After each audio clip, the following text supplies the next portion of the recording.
get started. Good evening, everyone. My name is Donna Ennis, and I am with the Enterprise Innovation Institute here at Georgia Tech. And on behalf of the Institute and the sponsors and the Affinity Group, again, I'd like to welcome you to our second annual BizTech 2014. We have an exciting evening. Everybody's here to hear the story of John Marshall and AirWatch and to talk with him and Andy Ibbotson. So I am going to jump right in and give you his bio, even though he asked me to only say one line, but I'm going to disobey.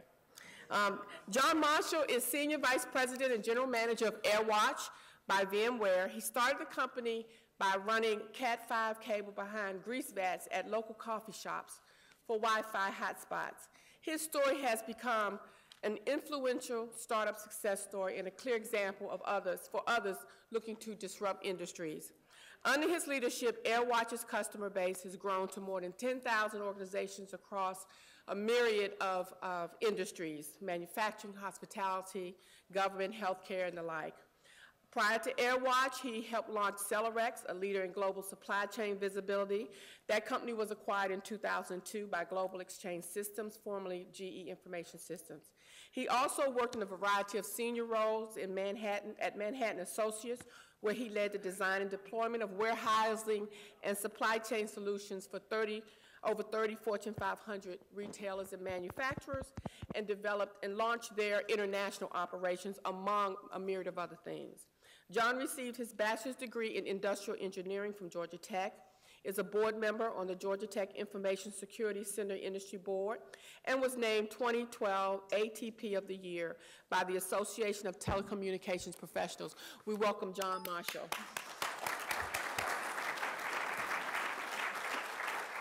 Thank you. That was more than one line now.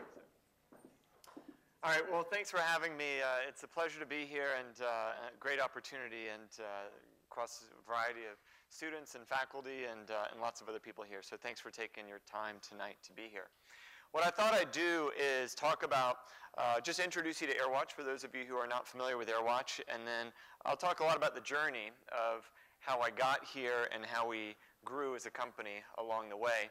So if you're not familiar with us, overall, today we have about 1,800 employees. 1,000 of those are here in our office in Atlanta, just up the street. We have customers in over 150 countries around the world. That's probably higher. It's probably closer to 170 or 180.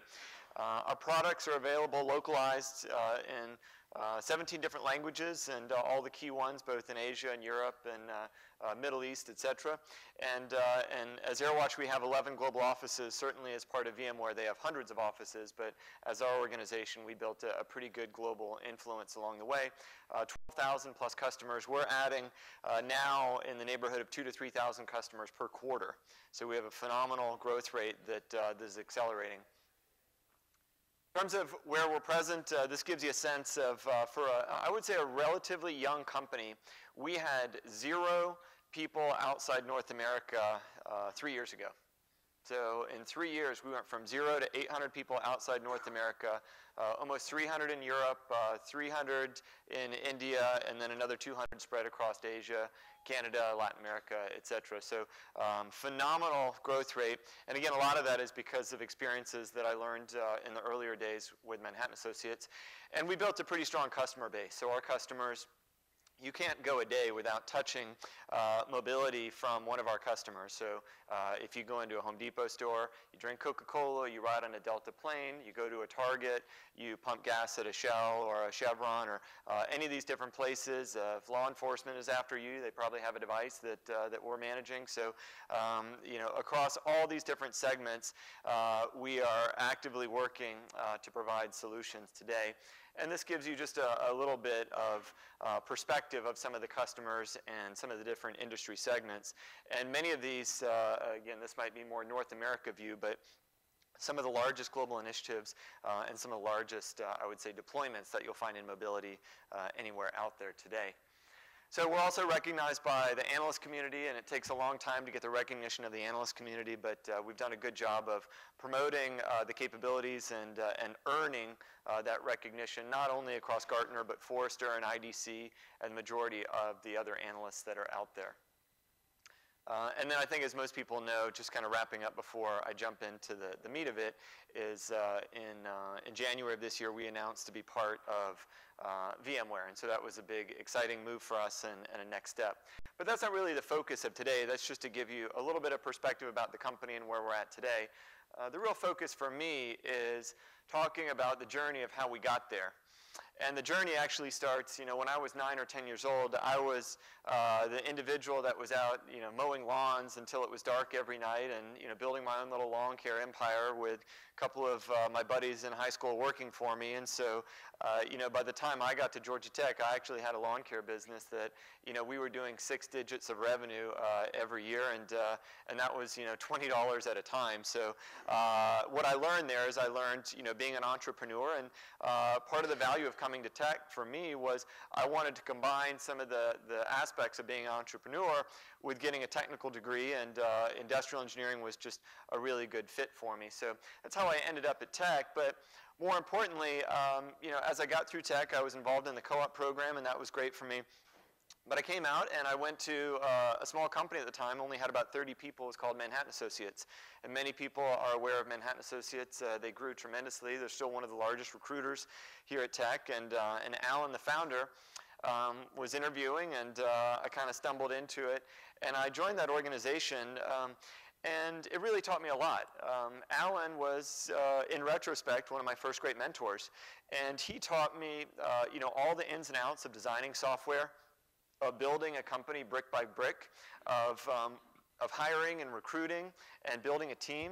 And I had the opportunity to come out and be a consultant. I was the guy implementing all this software, project by project within all these warehouses.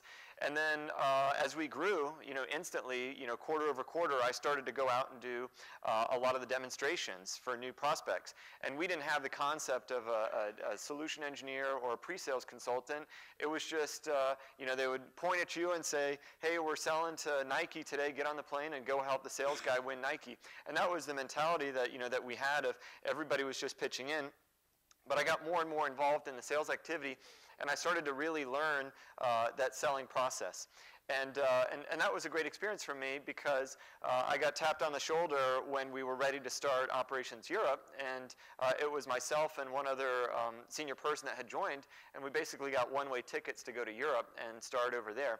And that was actually the second great learning experience for me, because I was used to solving problems with, here's a demonstration, here's how our software is going to work, and going through a bunch of speeds and feeds and bits and bytes in the software. And the prospects over there said, we don't care. They said, we don't care about, the software. We actually think that, American company, software company, we know the software is going to work, but you're only 2 people. You don't even have an office. Are you committed to the UK? You don't even have localized, Queen's English version of collateral on A4 paper or whatever. Are you going to be here? And are you going to be here for the long term? Because we see companies all the time that come over to England and Europe, and they're there for a year or 2 and they disappear. And if we're going to make a bet on you, we need to be assured of that. And that was a whole new type of selling for me, is fireside chats and listening and addressing those concerns along the way. And so what I learned is, in my experience with Manhattan, not only did I learn about all the different capabilities of building software and designing for faults and making sure that you create software that can't fail, because in a warehouse, the software can't fail. You just can't turn a warehouse off. But I also learned the value of having great mentors. And I learned the value of kind of listening. And it wasn't like I went and knocked on the door and said, hey, will you be my mentor? It was just, in retrospect, I listened, I learned, I was a sponge, and I took every single day to heart to build kind of my capability set. And that was a great step for me.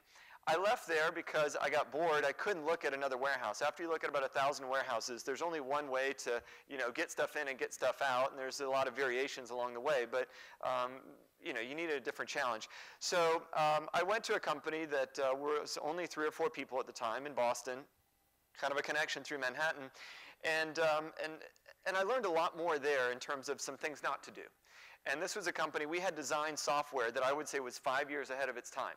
We were designing software that would collect all this information through a supply chain of where a product was in a factory, in transit, in customs, and we would bring all that data together and normalize it and then feed it into SAP or Oracle or a different planning system. And the problem was we were a cloud-based solution in 5 or 10 years ahead of a cloud-based world, and we were way ahead of our time, but we actually had a great product. We had a great product, and we had early stage customers, and we were starting to do all the right stuff to build a business. But something bad happened. We got $50 million of cash. So we were a great little company with a couple of angel rounds and, I would say, rubbing nickels together and doing things the hard way. And we got cash, and all of a sudden the investors said, you got to go hire all these people, you got to be global, you got to do all this stuff. And they artificially forced us to do a lot of things that the company wasn't really ready to do. And instantly the culture changed from let's get it done, let's solve the problem, to, well, what kind of chair do I have? Where is my office? And what's my title? And it turned into an entitlement type phenomenon.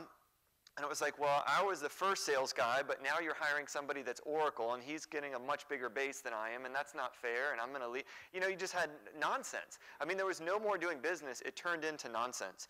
And we were a successful business given, the fact that the investors basically got their money out. It was, we sold to GE Information Systems. They bundled it into their Geist platform. But it was a great learning experience because in the end, I had seen Alan grow Manhattan brick by brick, customer by customer, and then I saw a different perspective of what I would call artificial growth and some of the challenges. And at that point, I was ready to go do my own thing, but I didn't know what my own thing was. And so I actually spent a couple of months, and I went to technology shows in China and Taiwan and Japan, and I was looking at trade rags, and I was trying to figure out what I wanted to do because I knew I wanted to bootstrap. And I knew that I was very afraid of market timing working against me. That was one of my key things. I was like, I do not want to be ahead of the market, because if you're ahead of the market, that's okay if you have funding. But if you want to bootstrap and you want to go get dollar after dollar to help drive your own business, you can't be ahead of the market. And I did not want outside funding. I wanted to just build it myself. So at the time, I was, over the past few years, the guy running around the world plugging in, my laptop and waiting an hour for it to synchronize and spending, hundreds of dollars in a hotel room trying to, get my emails, or going to all these, early stage hotels that had $25 internet charges. And I was like, there has to be a better way. So when I started, I didn't have a great idea.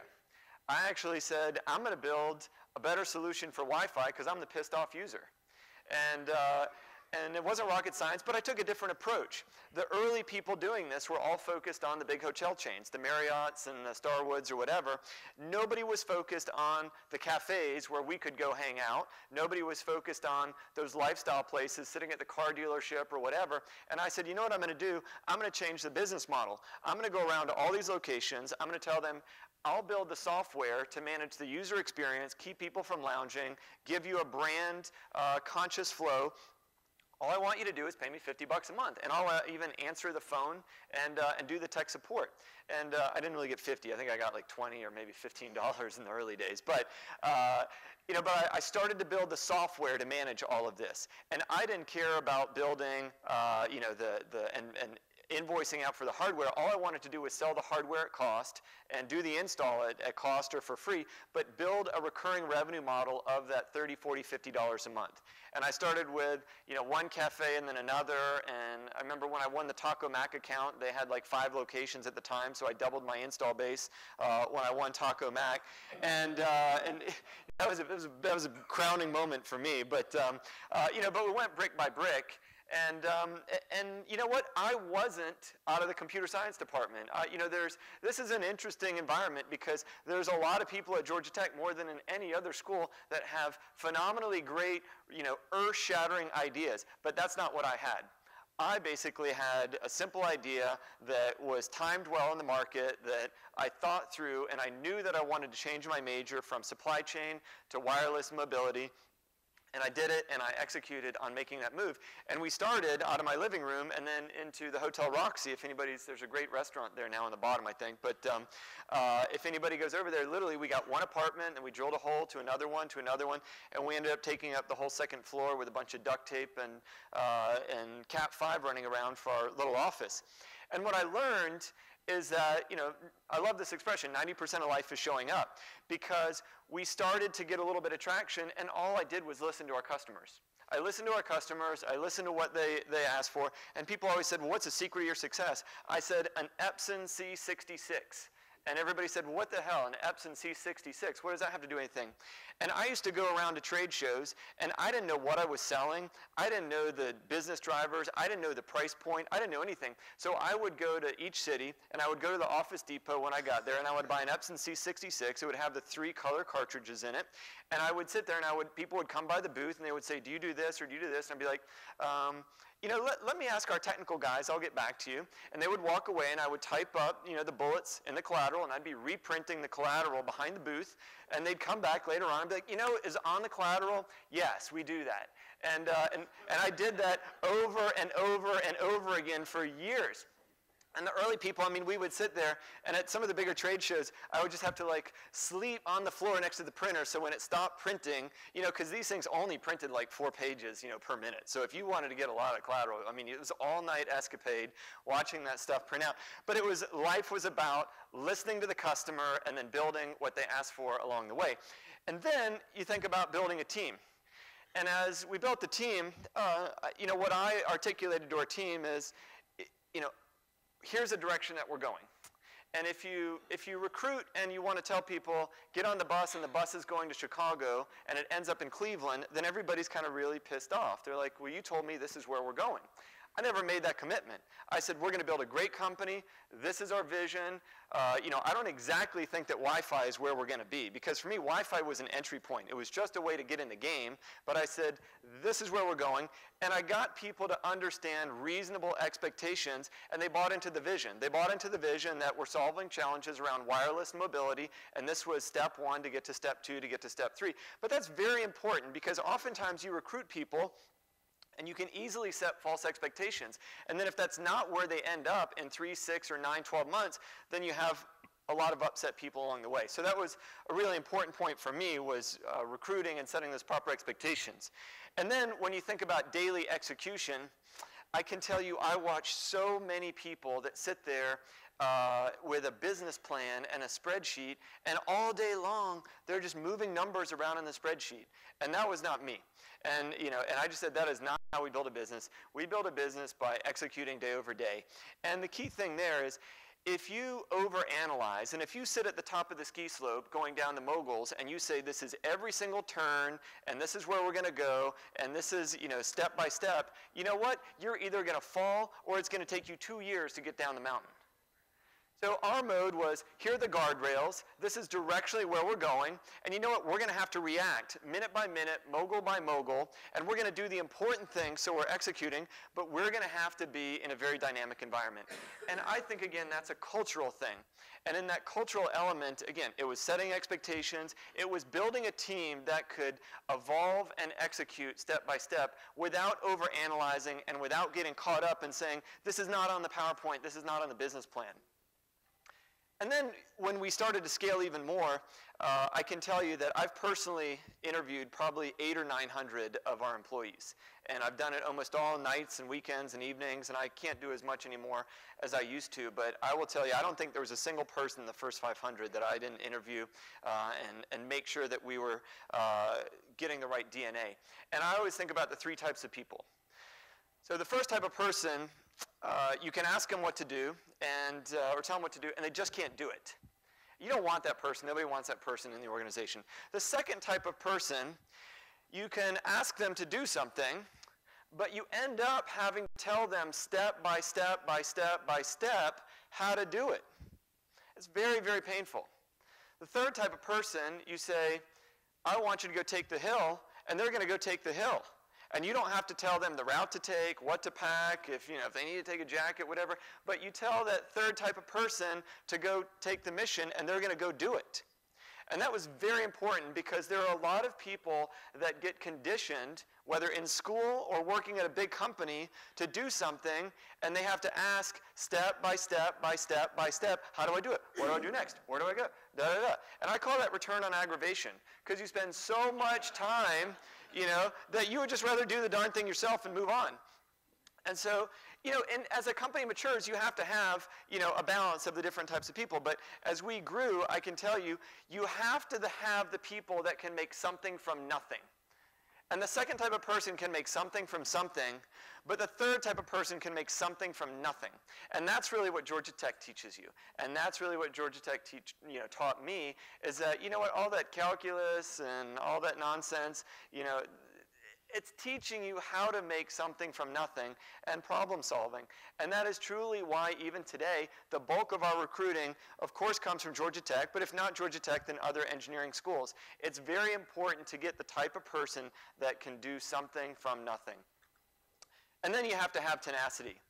And I can tell you that I was tenacious out there. And, I was a guy that in the early days when we started doing Wi-Fi, I did dirty, nasty installs that you would never even want to sleep in.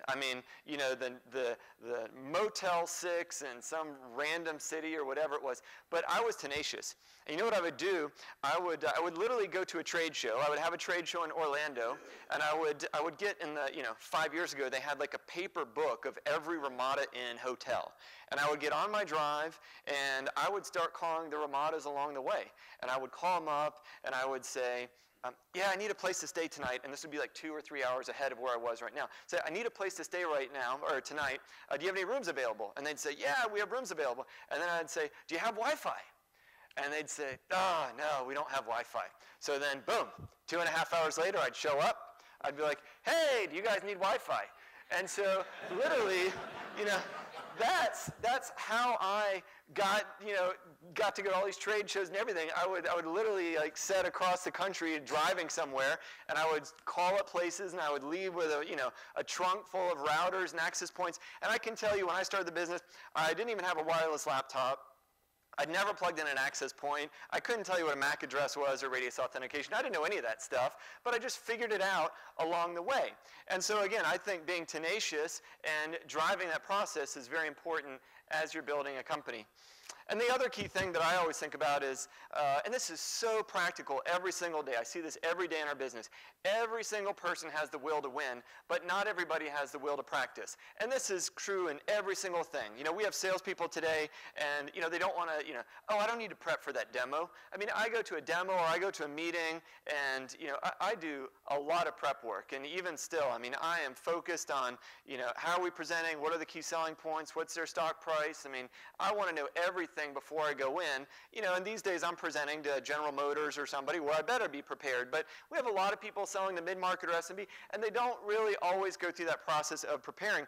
And a lot of people have the will to win, but they just don't want to do the batting practice along the way, which is the reading, the exercises, learning how to use the software, all those little steps. And so as we grew, we actually had one of our first sales guys. He was one of the most successful sales guys at Manhattan Associates, and this is in the early days. He came and said, I'm an entrepreneur at heart. I build businesses. And this is a guy that had kind of been in the big company, but he said, I am classic entrepreneur. You tell me to do something, I'll go do it. So we brought him on board. And this is a guy that would spend 3 days planning a 2-day trip. And he was more concerned about the type of rental car, the hotel. He even showed me, this is the bottle of wine I'm going to have when I go to dinner at this restaurant in Phoenix because I love it. And I'm like, shit, I don't care where I sleep. I don't care this. I'm here to build a business. And he did not want to build the business. He wanted the result of winning. He wanted the glory of getting the trophy, but he didn't want to do all the dirty work to actually prep and win a deal and go through the motions. And on the flip side, when around this time, I got Alan. Alan was, he had stepped off the board of Manhattan. He had grown it to, 1,000+ people, taken it public. Very successful. Started a family. Took a couple years off. Was sitting on a yacht in the Mediterranean, 130-foot yacht with a crew of 6. And I'm like, hey, come help me build this Wi-Fi business. One thing led to another, and he joined the business. But when he came on, he didn't say, hey, I just want to go sell the big deal. This is a guy that's worth a lot of money, and he started trying to sell $30 a month Wi-Fi to a Subway, owner. I mean, he learned MAC addresses and radiuses and how to install Wi-Fi and how to use it and all this stuff. He had the will to win and the will to practice to win. And again, I think that is an incredibly important skill set. And so what happened with our business is we did all these public Wi-Fi hotspots, and we got to the Caribous and the Paneras and the Chick-fil-A's, and then we got to hospitals and bigger and broader locations. And you know what they said to us? They said, we need help not only with the Wi-Fi, but all these connected devices. We have a lot of rugged devices, and we have these kiosks and other things. This is 2007, 2008-ish, whatever. Can you help us manage all these different endpoints? So these were not the smartphones. These were the early days of kind of ruggedized handhelds that we had seen in the warehouse, or Fujifilm kiosks or job applicant kiosks. So we started monitoring and managing all these different things. But we listened. We were tenacious. We had the will to practice, and we showed up every day listening to our customers and getting to that next thing. And then something very magical happened. The iPhone came out. And around the time that we had just gotten to maybe like 20 or 30 people, and we were getting a little bit of traction. I mean, we were just getting people that said, I want to buy your product. We were like, holy cow, somebody wants to buy this product of ours. So we were so excited. And then I was at like a CTIA or some show in California, and I just bumped into one of the guys from Apple. I didn't have a meeting with him. I just kind of bumped into him. They're always undercover, and just happened to talk to him in the hallway or whatever. And he, showed me like an iPhone 2. It was out on the market. It wasn't any secret, but I'd never really even paid attention or looked at it. And he showed me the device, and in that 1 minute, it clicked for me. And it clicked for me, and I said, this is where the world's going. And I came back to the office, and I told everybody, our big development team of like 10 people, I said, stop everything that you're doing. We're going to focus on iPhones. And everybody thought I'd lost it. I mean, because I was not a fanboy of Apple. I didn't even have an Apple computer. They were just like, this guy lost it. And so we spent the next 2 or 3 months literally building the early days of provisioning profiles and configuration profiles to do very simple things on the device. And I'd stayed in contact with a guy from Apple. And so he said, we're really interested in seeing what you guys are doing. Let's get a WebEx, and I want you to show our team. So we scheduled the WebEx, and we'd been working day and night to get the stuff working.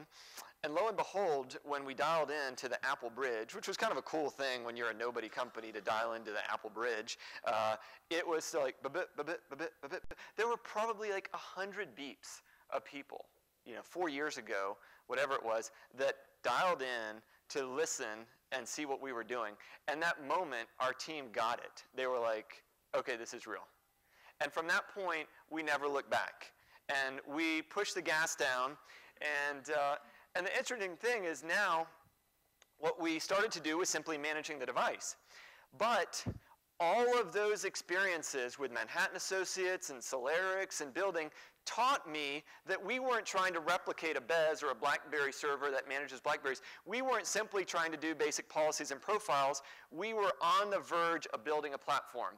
And so 4 or 5 years ago when we set out to build this, we did not go build a simple consumer-ish replacement of BlackBerries to Apples. We built the foundation of a platform.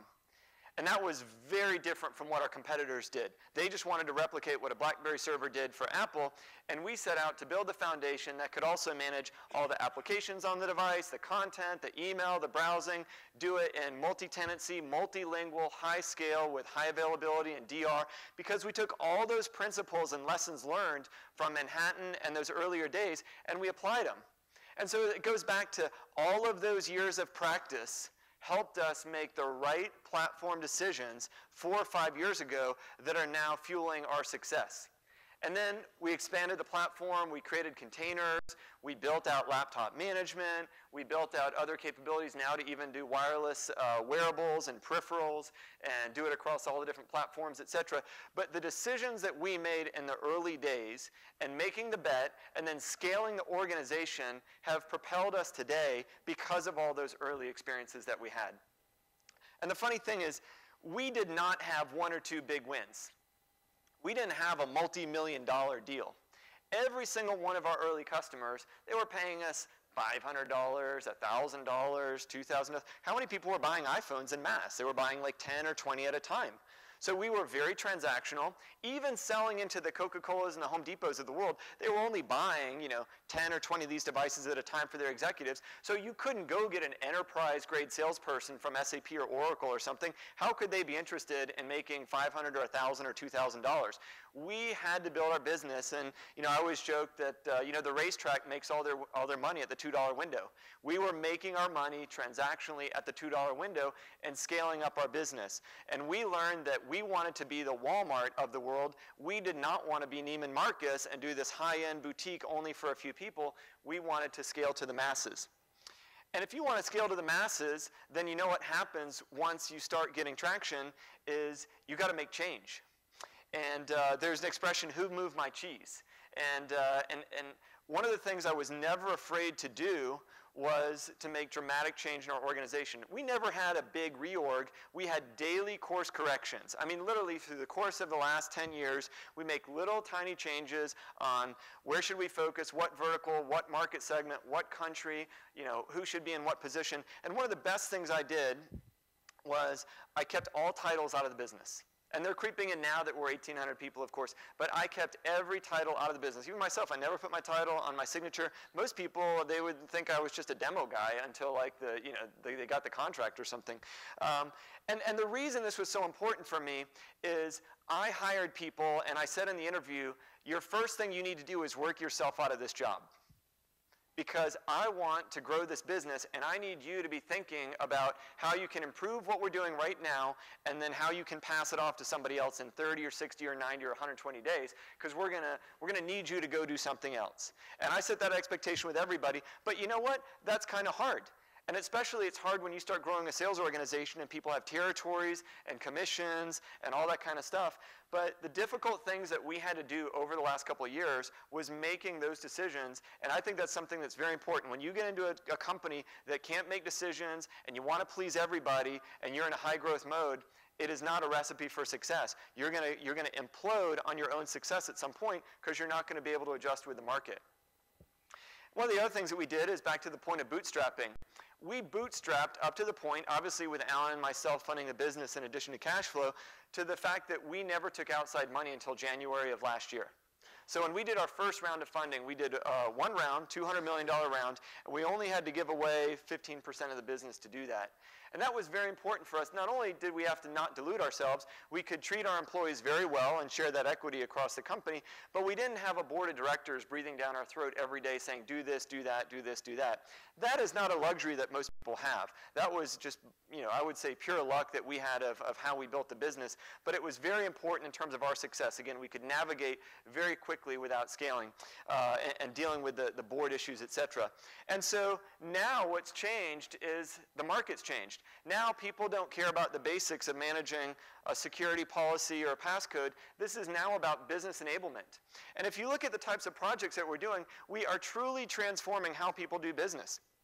If you fly on a Delta flight, most people see now that they have a cashless cabin where they have a Windows device with Square on it if you want to buy a snack or a drink. 25,000 handheld devices that we're managing for the cabin crew. We're doing almost every major airline in the world has moved away from those 45-pound flight bags to doing everything on an iPad.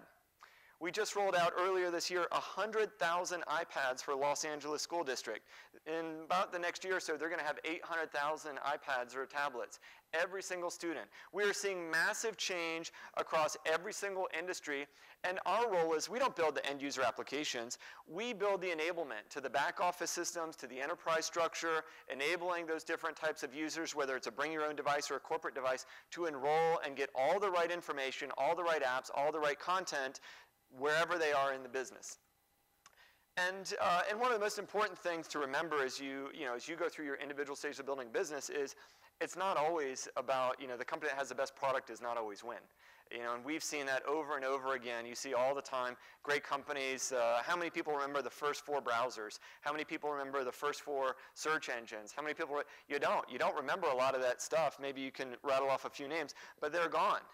And for the most part, as you think about building a company, you have to have a great product, but it is about great execution.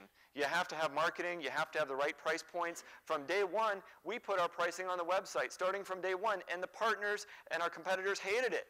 But I'm like, this is not a business trying to sell to one or two companies. We're trying to sell to thousands of companies, and we have to make the sales cycle completely frictionless.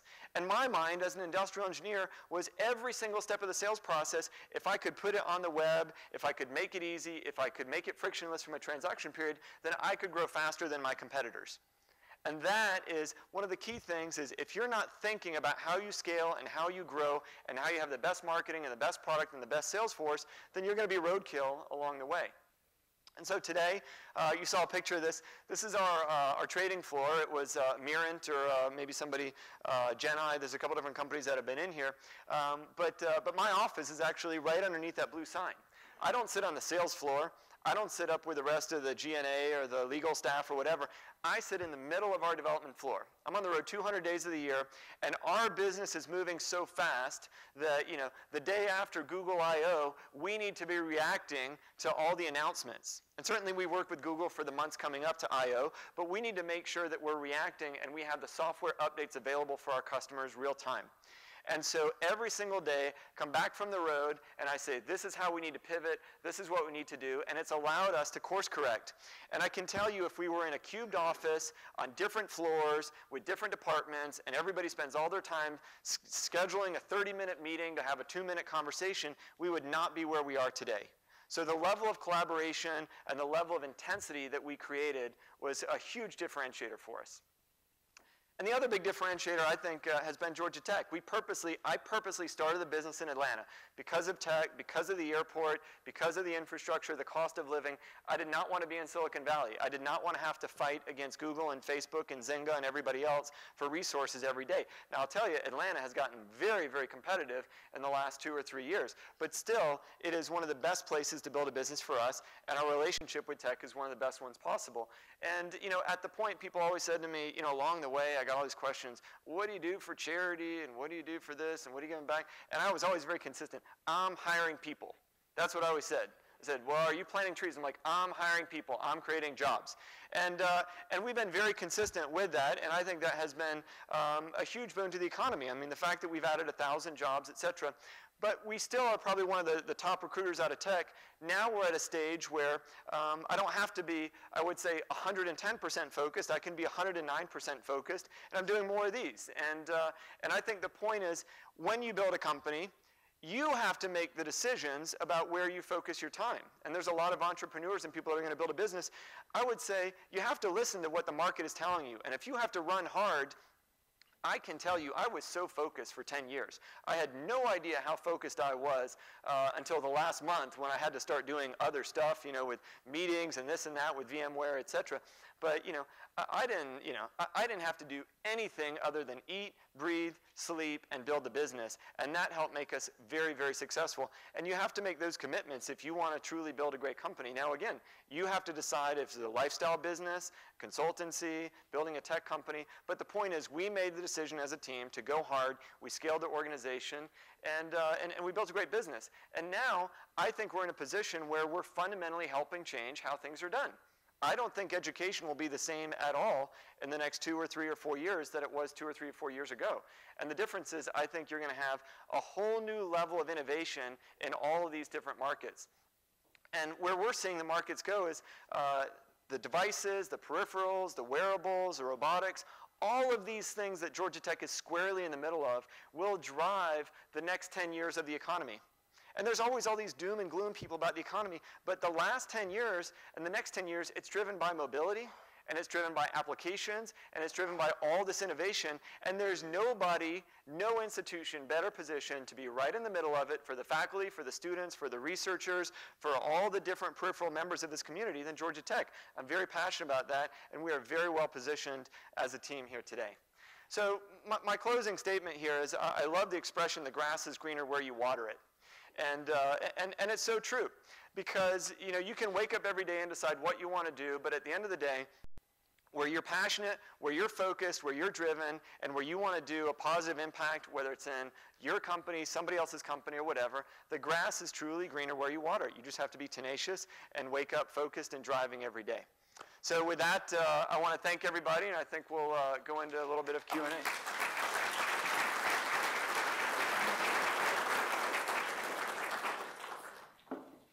Thank you, John, so much. We're going to move into the question and answer, the fireside chat part of our program today. We're going to spend about 20, 25 minutes having a conversation with John, after which we'll open it up to you guys for Q&A. So I'm pleased to introduce Andrew Ibbison, who is the founder and CEO of Digital Asset, a healthcare technology company that helps physicians and hospitals improve patient satisfaction and grow their online reputation. The company's award-winning patient pad technology is transforming the patient experience at doctors' offices throughout North America. Prior to Digital Asset, Andy was president and CEO of Synthesis Corporation, where he oversaw the development and launch of a touchscreen advertising and selling solution that grew to over $500 million per month before it was acquired. He's an active member of the Atlanta technology community. He sits on the board of directors of Health 2.0 Atlanta and Venture Atlanta, and serves as a mentor to first-time entrepreneurs, and he regularly speaks at events throughout the country. His degree is in industrial engineering here from Georgia Tech, and he also serves on the board of advisors for Georgia Tech School of Industrial Systems Engineering. He has been named Business Person of the Year by Metro Atlanta's Chamber, and has been recognized as one of Atlanta's 40 under 40 business leaders. One of the things I didn't put in his bio is that he's an avid adventurous. He does all kind of what do you want to say, athletic types of things, and I think you could see him on television doing the extreme competitions. So, okay, triathletes, that's right. So let me welcome Andy. Come on up. Mm-hmm.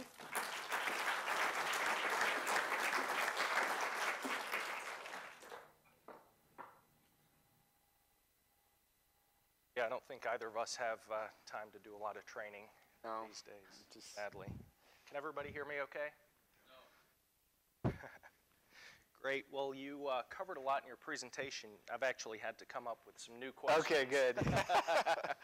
Keep me on my toes. First of all, congratulations on building such a successful company here in Atlanta, and really helping to build Atlanta's reputation as a great place to start and grow technology companies. And it's really, for entrepreneurs like myself that are looking for capital to have companies like you bringing Excel Ventures into town is fantastic, benefits the entire community.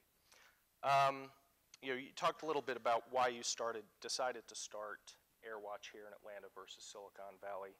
Obviously, having access to Georgia Tech was important. How helpful was it to be close to Manhattan Associates, where you had worked? Alan had started.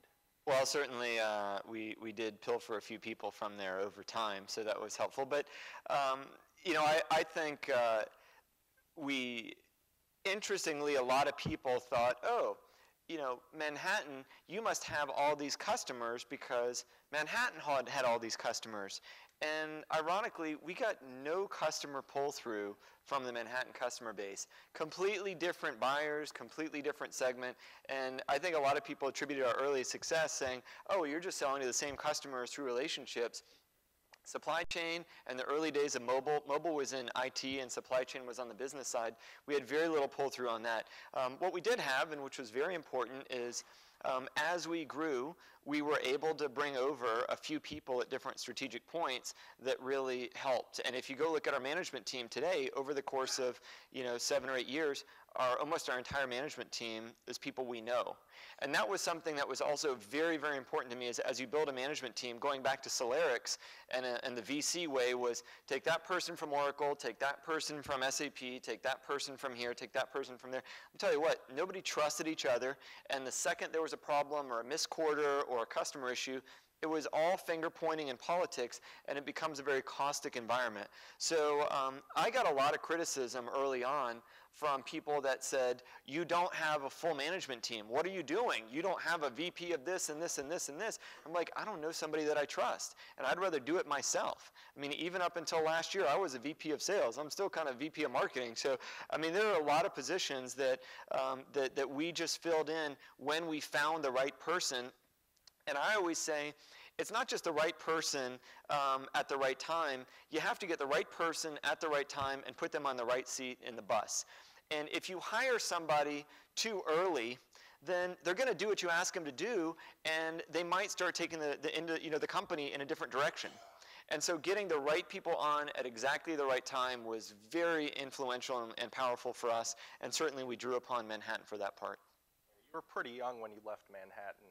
So what was the dynamic like when you started hiring in folks who had been more senior than you at Manhattan to come work for you at AirWatch? Well, again, I think I had built a good reputation of just being a hard worker and getting it done. And the other thing is there's not a single job in the company I've not done. I mean, and the fact that, on Christmas and Thanksgiving and New Year's and whatever, when we were doing Wi-Fi, I was tech support. I mean, I was tech support on, between midnight and 6 a.m. I was tech support. So it was hard for anybody to ever come into the business and say that, there was something that, that they had to do that wasn't, something I would have already done as well. And I think that, not only did it really help me understand the business and build it, again, from industrial engineering, constant refinement of process and technology and organizational structure, but it also set a pretty good, dynamic for people that came in. From a timeline perspective, wasn't clear. How much time did you spend installing Wi-Fi networks and working on the wandering Wi-Fi business? It was a solid 3 years. I mean, all my friends were like, "What the hell are you doing?" I mean, I was just schlepping, and it was tough. I mean, I was rubbing nickels together, and it was not an easy period. And I slept on a lot of couches. I slept in rental cars probably 2 days a week. I would land at like midnight, and I wouldn't leave the rental car lot. I would get in the car, and I would drive to the back of the lot, sleep in the car on the lot, and then leave, when my next appointment was the next day, because they don't start the billing clock in a rental car until you leave the gate. So, I mean, I could literally save, 40 or 50 bucks of a half a day charge, by sleeping in the car in the back of the lot. So, it wasn't an easy, couple of years, that's for sure. So during those kind of first 3 to 4 years, was there ever a time where you thought either we're not going to make it, or this is never going to be a high growth opportunity? No, I didn't. I can certainly say I never knew that it would end up being what it is today. But again, I think it just goes back to the tenacity. I had a lot of confidence that we were just moving in the right direction and solving problems. But I went through a lot of adversity too. I mean, I had a development partner that started the business with me, and one of the hardest things happened, 3 or 3.5 years into it, was we were just getting traction. We'd gotten a couple hundred customers, some big name customers, and he was more of a contractor his whole life, and he just decided that he didn't want to build a business anymore. And literally, he came to me one day and said, I own all the code, I built the code, and I'm taking all these customers because they're running my code, and see you later. And so, I went through a really tough period as well, where, I had to go through, a sheriff serving me at my door saying, your partner is suing you and wanting to take the business and blah, blah, blah. So, those things made me a lot stronger for later on when a key person maybe left the company or something happened, because I knew that I could get through any of that stuff. Yeah. What would you say was kind of the low point in those? The first time a sheriff comes at your door. But the funny thing is, they didn't know where to find me because I had a P.O. box. So he was really confused when he showed up at, a mailbox, et cetera. So, but they found me eventually. So. So that was obviously a pretty big pivot, moving from Wi-Fi networks to kind of getting into the early MDM space. Mm-hmm. When you're evaluating that type of decision, how do you decide that, okay, it's time to change course? Well, we didn't really change course. What happened is we were doing all these Wi-Fi networks, and again, the big hospitals and some of these other customers said we have all this gook on the network, and they didn't want it on their HIPAA or their PCI network. And so we started doing these different types of, I would say, Windows mobile devices. And the funny thing is our first traction started when the recession started.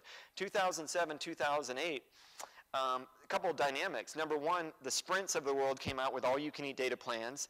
HTC came out with a Touch Pro 2, Windows Mobile, cheap $100, $200 device, and the economy went in the toilet.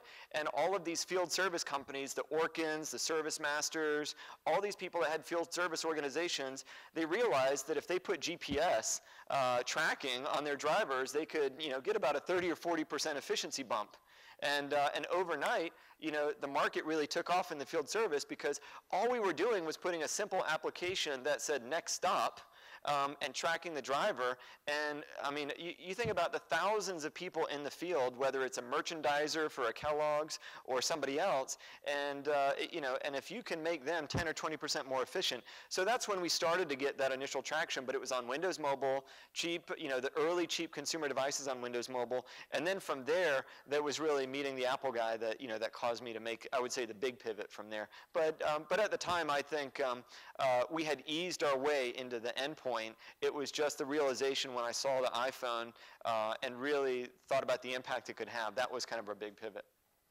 One of the big challenges as an early stage company is obviously focus, right?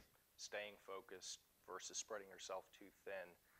In those early days of moving into the MDM market, did you pick a particular vertical or type of company to go after? How did that play out? Well, I think there's one thing that really helps you stay grounded and focused, and that's having to make payroll every 2 weeks. And I'll tell you, people say, what are you most proud of? I'm like most proud of making payroll for 10 years and never missing, because that is a feat in itself when you're growing a business.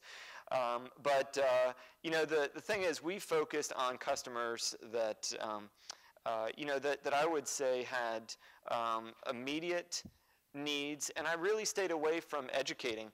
And that was a big part of our international growth, is I travel the world nonstop, and I would literally, go to a country and I would just observe, and I would go to France and I would look and, what are the cab drivers using, and what are the devices that I'm seeing in the store windows, and walking down the street, are people using smartphones or flip phones or whatever?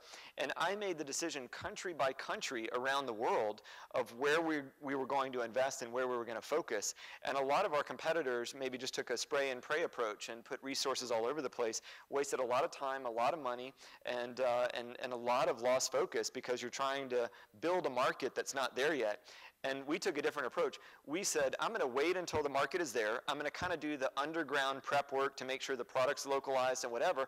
And then when the market's ready, I'm just going to go hire a bunch of people and do the Colin Powell type or Norman Schwarzkopf and just put a lot of people in there and blow past the competitors. And that's really what we did. We went from nobody to 50 people in Australia in 6 months. We went from 0 to 200 people in the UK in 18 months and just blew past other people in Europe and Australia and Singapore and these other markets. How long did it take to get your first 10 or 20 customers with the new MDM offering? That was you doing all of this. Oh yeah. It was a while because nobody really bought into it in iOS 3. iOS 3 was a toy, really, even though it had provisioning profiles and some configuration stuff. It was iOS 4 that came out with the MDM, and that came out in the summer. And it was probably end of the year before we even got a couple of small paying customers. So it took us maybe 6 months after that. So if you think about our growth from 2011 to 14 is when we probably went from 100 to 1,800. I mean, that's a phenomenal ramp up. I mean, that's a lot of people. It's incredible growth. And so over that time frame, can you talk through kind of how you grew, what the stages were? Like 100 to... It was less for me about numbers. It was, I truly spent 30 or 40% of my time on a combination of getting the right people, and I didn't think about it at the time, but it was organizational structure. It was literally every single day looking at every parts of the business, and I used to always call it legs of the stool. I would get a couple of people in sales, and then I would make sure I'd had to, get an SE, and then I'd have to get a couple of support people, and then ramp up marketing a little bit more, and I just went in this constant loop, and, I think one of our VP of sales now said I was kind of the unconscious competent because I never read the Inside the Tornadoes and Crossing the Chasms and all those books, but that's really what we were doing. We were essentially, doing it step by step and making sure that if we ever got the legs of the stool out of the whack, the company would have imploded and tipped over. Because if I hired too many salespeople and didn't have the delivery, we would have fallen over. If I had too much delivery and not enough salespeople, the delivery people would have gotten bored and caused problems and gone and invented new software that we didn't need, et cetera. So, the bottom line is it was a very, I think, methodical process. You mentioned Alan being a strong mentor. Mm-hmm. Who did you go to for advice when you were doing things for the first time in this new market? I didn't have anybody. I mean, that was tough. So, I think this is where, I had a lot of people, thought I was crazy, and then, they weren't, they didn't have an iPhone. So, but I think I was very fortunate. Alan was a great partner and is a great partner and took a real interest in helping the business grow. And he'd seen the movie out before. I mean, he'd been through the challenges of growing Manhattan and some of the peaks and valleys.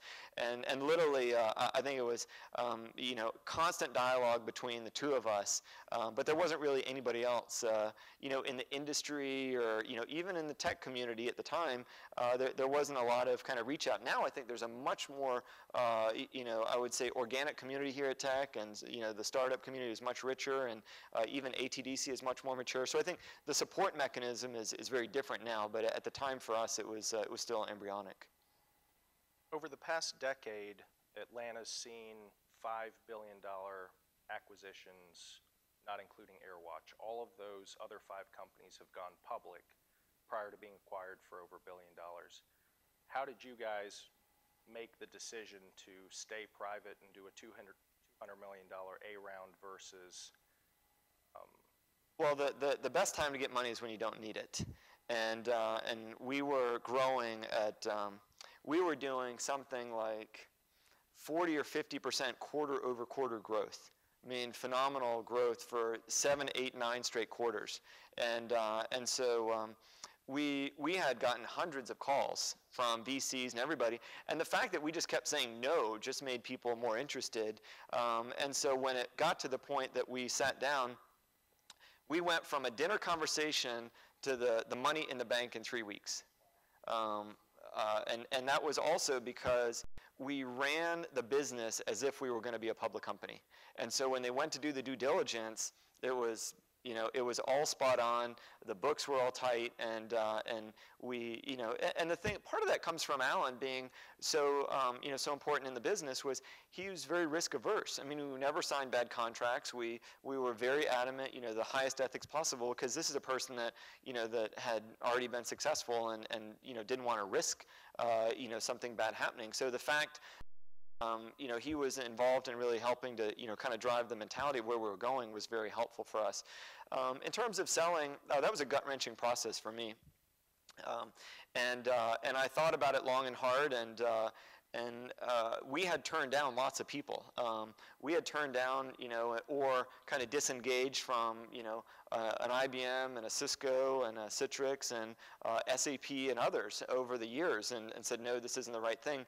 A couple of things happened. Number one, we saw that the industry started to rapidly change a year ago, and meaning the convergence of mobility and laptops and how you're going to manage. And what's really going to be the difference between a Mac and a tablet or a Windows 8.1 and a desktop or a laptop? It's all merging together. And we felt like we needed a really strong laptop story and combined story. The second part is we went from a market that was all small guys to, over the course of 3 or 4 months, the big guys all jumped in. And literally in a 6-month time period, IBM and Citrix and all these people, we said no, but they went and they bought somebody else. And so, the market landscape changed. And then the other part is, our customers came to me and they said, and these are big, this is Shell and GE and Coke and whatever, and they said, we love AirWatch. You guys scale, we know you can go public and get money, but we're just concerned about 4 or 5 years out, where is this space going to go? Because it will probably be part of a bigger solution. And this is so critical for us. We're betting our business on mobile, and we're betting our business on you guys behind it. So we need to know where you're going in the bigger picture. And so we did a real gut check, and VMware, what we liked about them was, A, they're a very respected technology company. B, if you know the history of VMware, EMC bought VMware when they were maybe a couple $100 million business, quite similar to us in 2004. And VMware, under EMC's umbrella, has grown to be a $5.5 billion business. It's actually the fastest growing technology company ever to get to 5 billion in the shortest amount of time. And so even faster than Salesforce and others. So very respected company. They wanted to basically take that same mentality of leaving us alone and letting us grow. We saw the convergence of desktop and mobile, and we saw these big companies getting into it. And at the end, there was a little bit of an ego check at the door, and saying, ringing the bell is one thing, but making sure that we're doing the right thing for our employees and our customers and our business partners kind of trumped all of that. And I think looking back, we absolutely did the right decision. It was a gut-wrenching process, but we absolutely did the right thing. And here we are today, and we're pushing ahead as fast as ever. Time you guys were approached by a potential acquirer, and was it tempting to? No, it wasn't. I mean, we've been approached for years, but the timing was never right. We were creating so much value, building and building and building, and the market wasn't shifting. You kind of have to read the tea leaves when the market shifts, and we're not stupid. And the big picture, the market was changing dramatically, and we had to do the right thing for again, back to the customers and the partners. So now that you've had a big exit, and sounds like you've managed to keep most of your management team, most of the company intact, everybody's still here in Atlanta. How do you keep employees after a big event like this? Yeah, I think that's a great question. I've spent, I'm at almost 300,000 Delta miles this year, and it's killing me. And I will tell you, I have literally gone to every office that we have around the world a couple of times now. I am back and forth, to Palo Alto. My biggest thing is making sure that our employees understand, and we're communicating with them, what's going on, and the fact that, the sky isn't falling, nothing's really changing. It's actually all positive. Our business is continuing to accelerate and grow. And I think it is concerning. Employees say, well, what does this mean? Are they going to change my job or my role or whatever?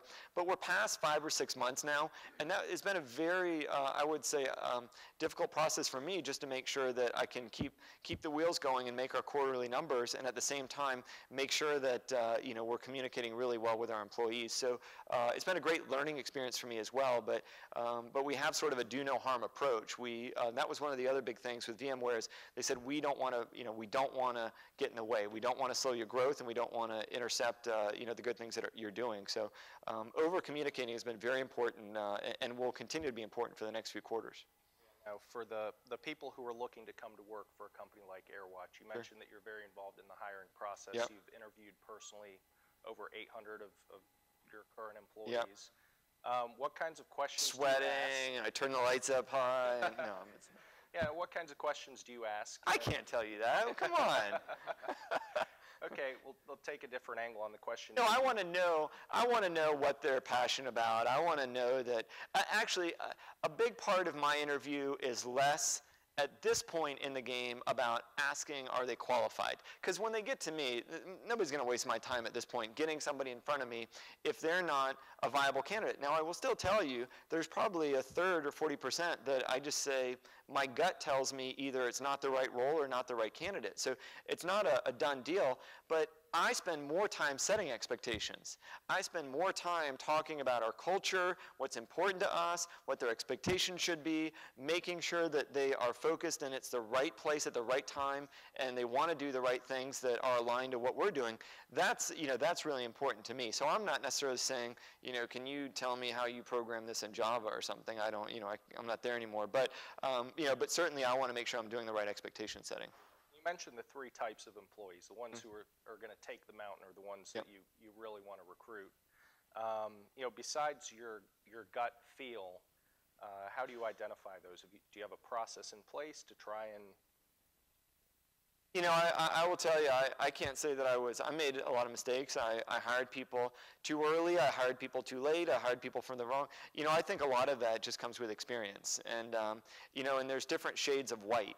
You know, when you look at a white sheet of paper, it looks pretty white by itself. But when you look at, you know, 7 different shades of white together, then you can start seeing the difference between, you know, each of the paper and the thickness and all of that. I think candidates, you know, when you're assessing a role, you know, for me, a lot in the early days was when we were growing, I'm a very big focused person on, before we get to the point of talking to the candidate, what's the role, what's the responsibility, what are they going to be doing starting in the business day to day?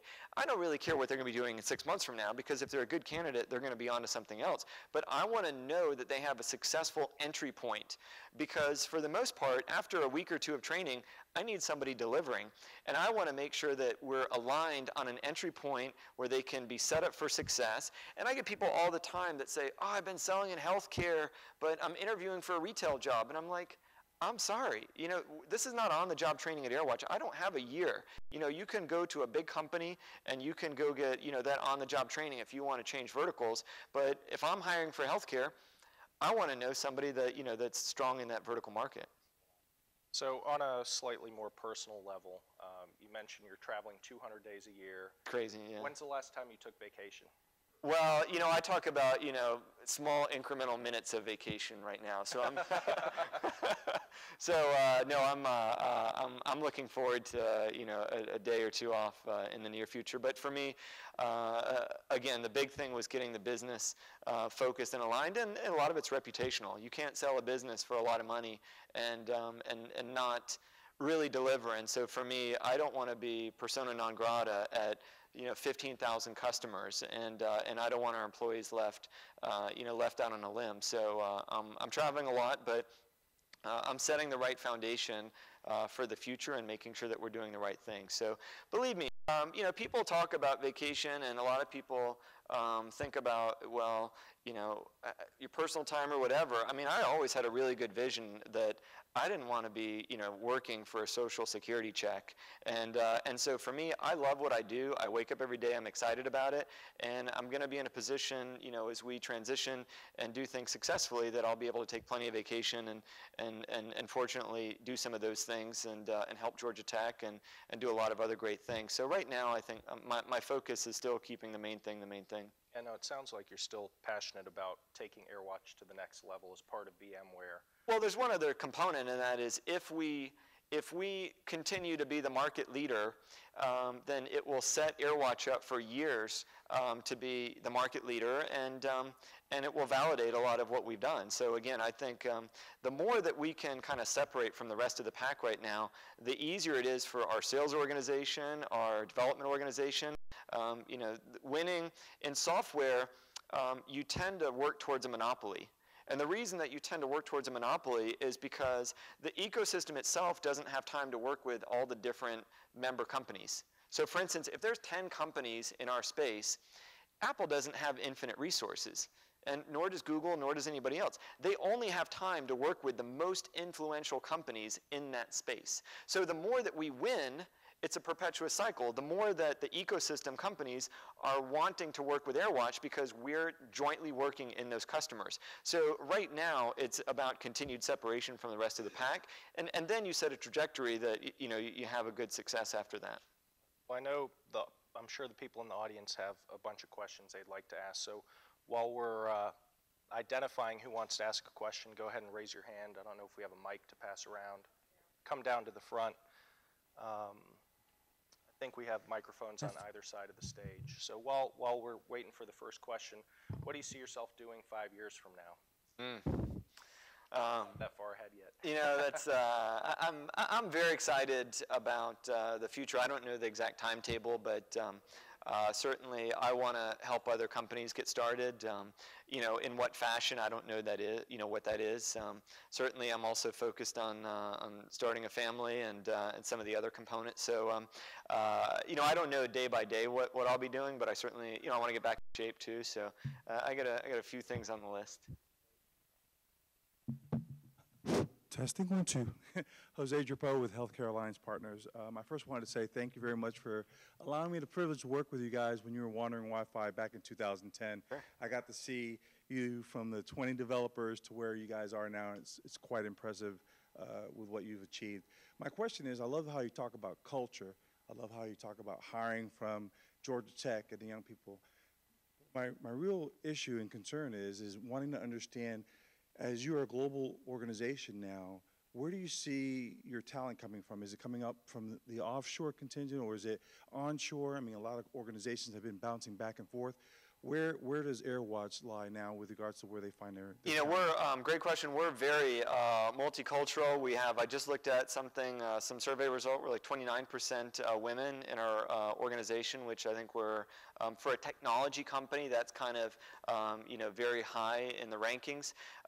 Certainly, here in Atlanta, we are a big recruiter from all the schools. I mean, I talk about Georgia Tech because, you know, A, I'm here tonight, and B, that's where I'm, you know, I'm passionate about. But I mean, we hire aggressively also from, you know, Georgia State and Kennesaw and all the local universities, UGA, et cetera. I mean, big across all campuses, not only here in Georgia, but about 15 universities up and down the East Coast. So we draw a lot from different parts of the country. But outside of the U.S., in India, we do a lot of the same campus-level hiring. But in other markets, it's very different. You don't have the incubating universities necessarily in all those countries like you have with Georgia Tech. So a lot of times it's more experienced people from the workforce. You know, we often are targeting people that were maybe doing other technology initiatives. Maybe they were working at a, you know, a Cisco or an F5 or, you know, an adjacent technology company. So it's actually different country by country.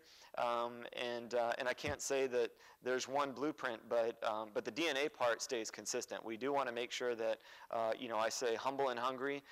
We want to win. I always tell the story. Everybody's heard it that's interviewed with me. I say, I've never been in a software deal and gotten paid to be in second place. You know, it's not race car driving, it's not golf. I've never lost a deal and somebody said, here's $100,000 for coming in second. So it's a winner-take-all market, and I want to win, but we want to be, you know, humble and hungry in that approach. But it's the interesting thing on the recruiting is I would say 90 to 95% of all our recruiting we've done in-house. And that's unheard of as well. I mean, we built a recruiting team globally in the early days, and that's also helped our quality because when you do everything through recruiters, you know, they're only motivated to place somebody for 12 months before they rip them out and go place them somewhere else. So that's been another big focus for us. Yeah. Thank you for coming and sharing with us, John. My name is Dennis Hooper. I'm curious about when you transition from you being the leader for everybody, Yeah. to where the majority of employees don't look to you as the leader. Yeah. They have a boss that they consider to be their leader.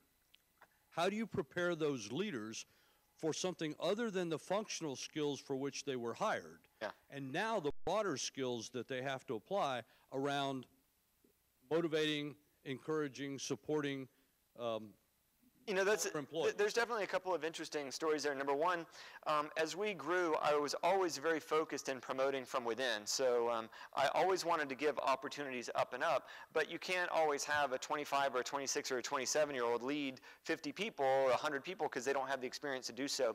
My approach in building the organization was every single function I built and put the DNA of that, you know, whether it was services or whatever, in place, and kind of ran it myself until I could find the right leader to pass the baton off to. And so that was something that was very important to me is I didn't want to pass I'll say a pile of rubbish off to anybody and say, here's a problem, go fix it. I wanted to structure the organization such that it would all work together very well, because you can't go from 100 to 1,800 unless, the parts are working very well. So I really took two approaches. One, I always tried to hire and then promote from within and move people around. And then the second part is I brought in a leader when I felt like that part of the organization was mature enough to be able to accept that leader, and I found the right person. And then we have not had a single person turn over at the executive level, ever. And that's unheard of in a company. In the last 4 years, not a single management person has turned over, and we've been very fortunate that we brought in the right people.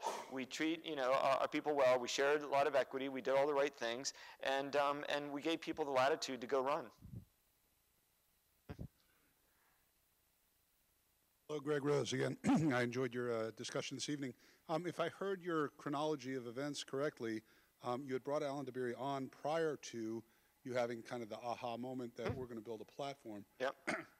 So my question is, what was your pitch and your offer and your vision to get a guy who's worth a lot of money off of his boat to come join you, if you didn't know that this Well, that was my best sale of the whole thing, right? Exactly. And kind of a follow-up question to the 5-year plan is, do you ever envision the day where your 30th hire is calling you and you're I do, absolutely. Starting again? You know what? I absolutely do, and that I think is one of the things I'm most proud of is I always say I love people to leave for the right reasons. It pains me when somebody leaves for the wrong reason. Maybe we didn't listen, or we didn't have a right fit for them, or maybe the role outgrew them or something. That you never like to have that as a leader in an organization. But I had people that come up. I had a graphic designer when I only had one graphic designer. I really needed this guy. We were 30 or 40 people, and he came up. He knocked on my door and said, Turner just called me to go build the NBA.com website. And I'm like, well, what the hell are you waiting on? Go do it. That's really hard, but that's the kind of stuff I love to see. And I know for a fact that we're going to have out of our organization 5 or 10 or 20 people that go build other great companies here in Atlanta, and they're going to look at not only what we did, but they're going to look at the formula of how we built it, the mechanism, the structure, the organizational process, the interviewing. They're going to take all of those ingredients of things that we did, and they're going to take them with them and go do something else very successful. And I'm absolutely going to help along the way. And I already know in my mind those 10 or 20 people that are going to need a little bit of help, and where I can push that forward. So in terms of getting Alan on board, this goes back to the same thing. I would be very willing to help those 10 or 20 people, that come to me, or maybe it's just one, because I will know their work ethic, I will know, their passion, and you know what? I won't really care if they have the right idea or not. And that's, Alan came and got off the boat. He had been approached by hundreds of companies to be on a board, fund, help, start, whatever, and he just hadn't found something where he believed in the person. And Alan really didn't care less about, Wi-Fi. He tells a story, if I was flipping burgers, he would have gone in the restaurant business with me. But, I did a lot of good work for him. I contributed a ton to Manhattan. He knew my work ethic. He knew my passion. He knew that, as you said, well, what if it didn't work out? That never once crossed my mind of, well, it's not going to work out. And, and he signed up to help and be a part of that journey. So very fortunate, and I wouldn't be here today without, somebody like that in my life. So I think I go back and I say the most important thing. People all the time are like, I want $3,000 more or $5,000, whatever. I'm like, you are absolutely, coming out of school looking for the wrong thing if you're trying to maximize, your comp at 22 years old by 5 or 10K. It's about where are you going to get the right opportunity? Are you going to be able to find a mentor? Are you in a business that's fast growing, in a market segment that's fast growing? That to me is all the important stuff. And I got fortunate, teaming up with Alan out of Manhattan Associates. Hi, Alan. Matt Sargent. I'm an IE, May 2011, so very inspirational. Thank you for everything that you contributed tonight. Just had a general question about the experiences you've had with the technology companies you're working with. What do you see with wearables? Is this something that you think is going to be a game changer? What's your insight or timeline that you're seeing right now? Yeah, I think wearables are going to, I'll say peripherals and wearables, or machines in general, will fundamentally change a lot of businesses in the next couple of years. And think about home health care. And you think about the fact that grandma now might be able to check, glucose levels or something and avoid a trip to the doctor, maybe 1 or 2 weeks a month. And think about the economic cost of just taking grandma to the doctor. Somebody has to take off work, you have to go, you have to find something for the kids, all this loss of productivity because, she can't check a few things, on her pulse or stats or health or whatever, transmit that information and have it upload directly into some sort of medical record system and have a doctor say, or a nurse or somebody say, nope, you're good, we'll see you next week type thing. So I think there's industries and segments that will change very quickly because a device already is becoming its own ecosystem. And really what we're talking about is a device becoming its own ecosystem. And look at what Apple did. In an Apple store, you already have that. The device is connected to a sled that collects the credit card information and encrypts it, and it talks to maybe a wireless printer. That's the early stage of that ecosystem. And you look at home automation, and it struggled for the last 10 years because everything is so expensive and there's no standards. And if, the only people that have home automation are the people that can afford these fancy Crestron systems or whatever. And now, a year from now, there won't be a single person in this room that doesn't have 2 or 3 things in their home that are tied to their iPhone or their Android device and propagate that in the next year to 10 or 20 things. And so you look at where these machines and peripherals are going to be, just like the smartphones in the consumer side changed the consumer behavior and then fought their way back into enterprise, the peripherals and the wearables will do the same thing starting at the consumer level and then fight their way back. And I think healthcare is prime. You think about there is not going to be a single child born a year from now that does not have a diaper or a pajama that has a temperature sensor and a heart sensor built into it. It's just not going to happen in 6 or 12 months from now. So those types of industries are going to lead the way, and I think it's going to be phenomenally impactful. Hi, Jeff LeBeau, and congratulations on doing such a wonderful job. And thanks for coming tonight. I have 2 questions. First, you really have done a lot of wonderful things, it sounds like, in a very intentional way. I'm just curious if there was some instance of just kind of plain dumb luck that you ran into along the way that turned out to be a great thing. Well, I think that a lot of things were dumb luck but you have to put yourself in a position to get lucky. I'll give you a great example. I used to always go to trade shows in a foreign country, and people always think you go to a trade show to get leads. And I would go stand by myself or with one other person in all these countries the first year that I was trying to get set up, and I didn't care about a lead. I wanted to actually see the other people, and meet potentially a sales candidate or, meet references or partners or whatever along the way. So a lot of things happen. I mean, I did one trade show in Australia, and it was a Gartner event. And look, I went to these events, and I wanted to understand the ecosystem and the pricing and the competitive landscape and all that. So I said to, our Gartner coordinator, I said, I want to find a managing director. Lo and behold, she brought like 5 people through that could be a managing director. Turns out I found my MD for Australia at that show. I convinced him to come over to the States. He was on vacation in the States. I convinced him, to come visit us in New York. And when he visited us in New York, it was at a retail trade show. I asked him to wear a blue shirt. I made him work on the trade show floor for 2 days, and then I hired him. And I wouldn't have, and he's built 50% market share in Australia, but I wouldn't have found him if I didn't go, on my own, stand with a 10 by 10, plot of land, talk to 200 people, and then figure out the right person and the right candidate. And maybe we would have gone through recruiters and we could have gotten the wrong person and had to fire him a year later and have a completely different trajectory in Australia. And that's just one example. I can give you 50 of those, but it's, the harder you work, the luckier you get type thing. I truly believe that. There were never pots of gold that just fell out of the sky. There are no $1 million deals that fell out of the sky for us, but we put ourselves in a position to benefit from the moment of the opportunity. Great, thanks. And then the other question, what do you see about the threat of piracy and also rogue countries attacking all your networks? You know, it's a big concern.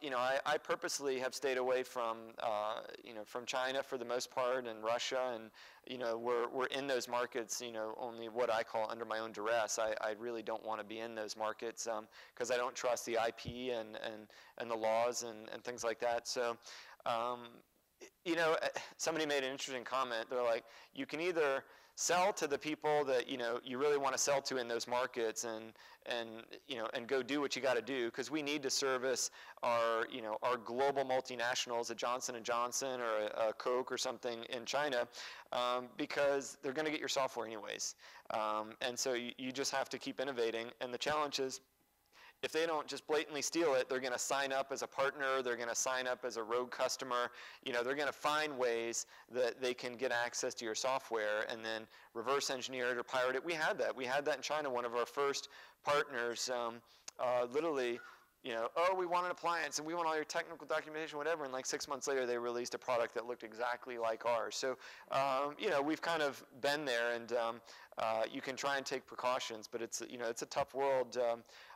I can't say that putting your head in the sand and hiding is really the right solution either. You just got to keep innovating.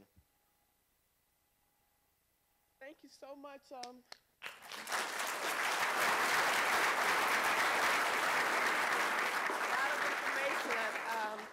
want to thank you for coming, John and Andy, and providing your words of wisdom and telling us about your journey. We really appreciate it. On behalf of the Alumni Association, it's Deborah here, and Joe is Joe here. Here you go.